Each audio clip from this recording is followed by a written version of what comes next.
Imagine un jeu de baston qui te demande soudain de jouer aux échecs avec Sub-Zero, Scorpion, Raiden. Non, c'est pas une blague, c'est Mortal Kombat Mystification. On est en 2004. Mortal Kombat sort l'épisode le plus bizarre, le plus ambitieux, le plus sous-estimé de la saga. Un jeu qui ne voulait pas juste te faire casser des dents, il voulait réinventer Mortal Kombat. Et aujourd'hui, une question se pose. Génie incompris ou énorme erreur ? Le contexte et l'histoire, c'est un MK qui osait complètement tout. Après Deadly Alliance, Mortal Kombat est en danger. La série a perdu sa couronne, face notamment à Tekken et Soul Calibur. N'hésitez pas à regarder mes tests sur ces jeux-là si vous connaissez pas. Et là, NetherRealm, Midway à l'époque, fait un pari fou. Tout mettre dans un seul jeu. Mystification, c'est une histoire sombre et tragique, de nouveaux personnages risqués, un conquest mode gigantesque et un mode échec. Oui, un mode échec. Dans le lore, l'univers est au bord de l'extinction. On suit Sun Jinko, un vieil homme manipulé pendant des décennies, utilisé comme un pion par le Dragon King Onaka. C'est l'un des scénarios les plus pessimistes de Mortal Kombat. Ici, personne ne gagne vraiment. Le gameplay, c'est le plus complet de l'histoire. Côté baston, Mystification est une évolution solide, avec quelques points forts, 3 styles de combat par personnage, des arènes interactives, chutes, pièges, murs, un rooster énorme et varié, et des animations plus lourdes, plus violentes. Chaque combat est plus stratégique, on ne spamme plus, on contrôle l'espace. Comparé à Tekken 5, certes, il est beaucoup moins technique, mais comparé à Soul Calibur 2, il est beaucoup plus brutal, beaucoup plus violent, et surtout, beaucoup plus inventif. Et je voulais vous en parler surtout parce que quelque chose m'a vraiment marqué quand j'étais jeune enfant. On va en parler tout de suite. Génie ou folie, le mode échec, parlons-en. Le mode échec de Mortal Kombat, c'est un plateau d'échecs classique. Chaque pièce, c'est un personnage de MK, c'est ce que vous avez à l'écran depuis le début. Quand 2 pièces s'affrontent, combat en temps réel. Les pièces ont des pouvoirs spéciaux. Sur le papier, c'est ridicule. Et en jeu, c'est étrangement addictif. C'est stratégique, lent, tendu. Chaque erreur coûte un combattant. Et voir Sub-Zero mettre échec et mat de Scorpion, franchement, ça a pas de prix.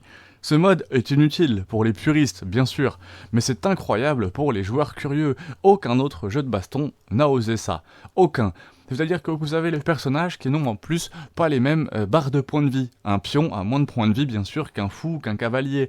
Donc vous avez tout intérêt à mettre des personnages que vous contrôlez bien avec toutes leurs barres de vie, ou le personnage que vous contrôlez le mieux en pion.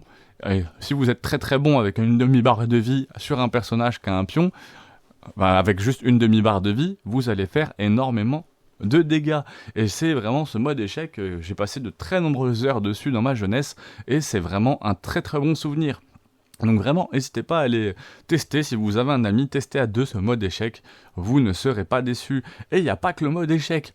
Il y a aussi le mode Conquest, avant les mondes ouverts en fait, bien avant Shaolin Monks ou les modes histoire moderne. Mystification proposait un semi-monde ouvert rempli de secrets. Quêtes annexes, mini-jeux, lore caché, combats imprévus.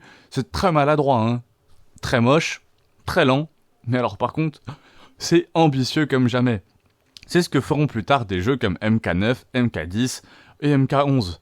Il y a des faiblesses, en toute objectivité, il y a des faiblesses. C'est pas parfait. La caméra est souvent catastrophique, les persos vraiment inégaux, le rythme est cassé pour les joueurs 100% baston, et la technique est inférieure à la technique de Tekken de l'époque. Mystification voulait trop en faire, et parfois ça se sent. Mortal Kombat Mystification, c'est pas le Mortal Kombat le meilleur, ça c'est sûr, mais c'est le plus audacieux, le plus courageux. Un jeu qui a tenté de réinventer la baston, de raconter une vraie tragédie, d'oser des modes absurdes mais mémorables. Ce n'est pas culte parce qu'il est parfait, c'est culte parce qu'il n'a peur de rien. Pourquoi est-ce qu'on s'en souvient ? Parce qu'aujourd'hui, très peu de jeux de AAA osent autant. Mystification est un rappel brutal, parfois raté avec ambition, vaut mieux que réussir sans âme. Et toi, tu te souviens de ce mode échec ?